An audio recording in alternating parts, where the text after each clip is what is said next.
Shoshilinch xabar. O'zingdan chiqqan baloga qayerga borasan davoga.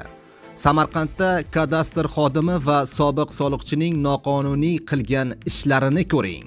Assalomu alaykum, hurmatli tomoshabinlar.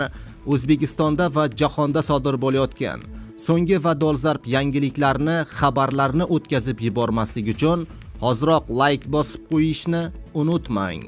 Diqqat qiling, kadastr xodimi va sobiq soliqchining noqonuniy harakatlari aniqlandi.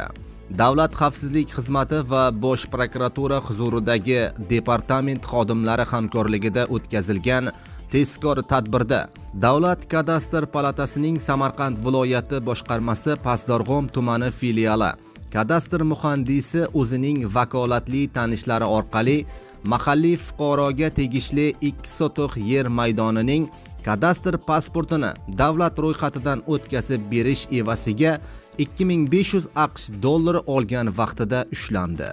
Hozirda muhandisga nisbatan Jinoyat kodeksining 168-moddasi 3-qismi B bandi va 211-moddasi 1-qismi bilan jinoyat ishi qo'zg'atilib, qamoq ehtiyot chorasi qo'llanilgan. Hurmatli fuqarolar, kundalik hayotda bu kabi qonun buzilish holatlariga duch kelsangiz, Davlat xavfsizlik xizmatining 1520 qisqa raqamiga qo'ng'iroq qiling, shaxsingiz sir saqlanishi kafolatlanadi, deyiladi ma'lumotda.